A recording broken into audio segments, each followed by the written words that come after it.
Sam Manekshaw ऐसे व्यक्ति जिनका नाम सुनते ही सम्मान और प्रेम आ जाता है। Don't be a people pleaser. Yes man is the disgrace to country. कई लोग होते हैं yes man, yes man, yes man. ये बोलते हैं यस मैन कौन होता है? ये हमारे देश के लिए शर्मिंदगी होता है। पूंछ बनकर रहोगे, हमेशा पीछे रह जाओगे। चापलूसी वाले छाप नहीं छोड़ा करते। हाँ, बात और बुलेट सीधा निशाने पर मारते थे। इसलिए जंग हो या टंग, इनसे जीतना आसान नहीं था।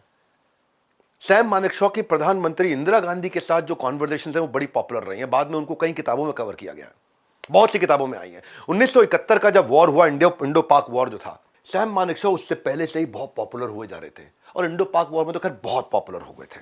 हाँ, पावरफुल इतने थे ना, इनको promotions, out of term promotions मिली थी। इनके कई सीनियर्स के साथ जंप कर करके ये आगे निकलते चले गए, तो वो बात फैलने लगी। और जैसे पाकिस्तान में होता है ना, आर्मी के लोग जो हैं तख्ता पलट कर देते हैं, तो इंडिया में भी ये खतरा लगने लगा। कई मिनिस्टर बोलने लगे इंदिरा गांधी को कि Shrimati Indira Gandhi, madam prime minister, ऐसा लगता है मैडम कि ये तख्ता पलट करेगा। सैम मानेकशॉ में वो दम है।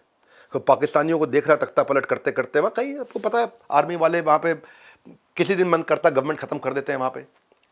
तो इंदिरा गांधी को जब कई लोगों ने बोला, उन्होंने सैम मानेकशॉ को बुलाया, सैम इधर आओ। और थोड़ी चिंतित थी, बोले सब लोग कह रहे हैं कि तुम तख्ता पलट करने के मूड में हो, तुम मेरे को हटा करके खुद इस भारत को लीड करना चाहते हो, प्राइम मिनिस्टर को हटा दोगे तुम। सैम ने प्राइम मिनिस्टर इंदिरा गांधी से बोला। अब वो किसने कहा? गांधी ने बोला मेरे मिनिस्टर इसके बारे में बहुत बातचीत कर रहे हैं। सैम ने बोला आपको क्या लगता है? इंदिरा गांधी बोली मुझे लगता है तुम ऐसा कर नहीं पाओगे। सैम मानेकशॉ बोले कर तो सकता हूं, तख्ता पलट कर तो सकता हूं, पर करूंगा नहीं। मेरी नाक भी लंबी है, आपकी नाक भी लंबी है, हम दोनों की नाक ऊंची और लंबी है। अच्छा यही रहेगा कि अपनी नाक दूसरे के काम में ना लेके आए, अपनी नाक ना लड़ाएं। हाँ, you mind your own business, I mind mine. You kiss your sweetheart, I kiss mine. ऐसी बात श्रीमती इंदिरा गांधी से यही कर सकते थे। हाँ, कि तुम अपनी स्वीट हार्ट को किस करो, मैं अपनी को करूंगी। हाँ, मैं तुम्हारी पॉलिटिक्स में इंटरफेयर नहीं करूंगी, तुम मेरी आर्मी में इंटरफेयर मत करो।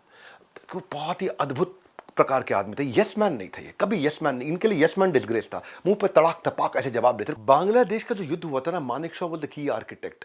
हाँ, shortest wars in the history.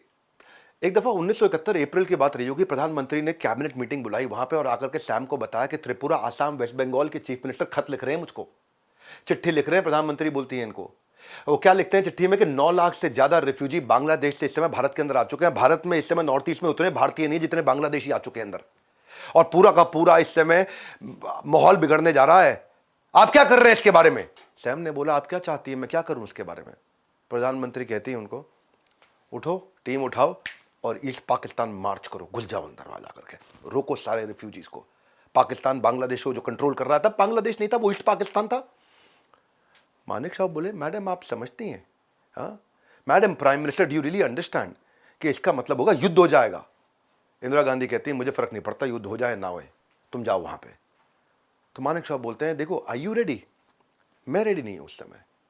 क्योंकि सैम ने बोला मेरी आर्मी अभी देश के कोने कोने में पूरे भारत में बटी और फैली हुई है, और मिसेस प्राइम मिनिस्टर अगले कुछ महीनों के लिए अगर आप चाहते हैं कि हम युद्ध करें तो सारी रोड बंद करनी पड़ेगी, सारी रेल बंद करने पड़ेंगे, सारे रिसोर्स बंद करने पड़ेंगे, सबसे खाली आर्मी को इकट्ठा करके लाना पड़ेगा, जो एयरलाइन सारी आर्मी के लिए यूज होंगी सब कुछ आर्मी को देना पड़ेगा, तब जाके मैं सेना को इकट्ठा कर पाऊंगा। सेना इकट्ठा करना पॉसिबल नहीं है।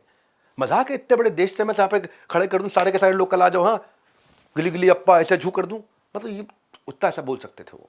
हाँ, शायद ऐसे नहीं किया होगा, पर आपको समझाने के लिए मैं बता रहा हूं। फिर क्या बोले, अभी तो अप्रैल का महीना है।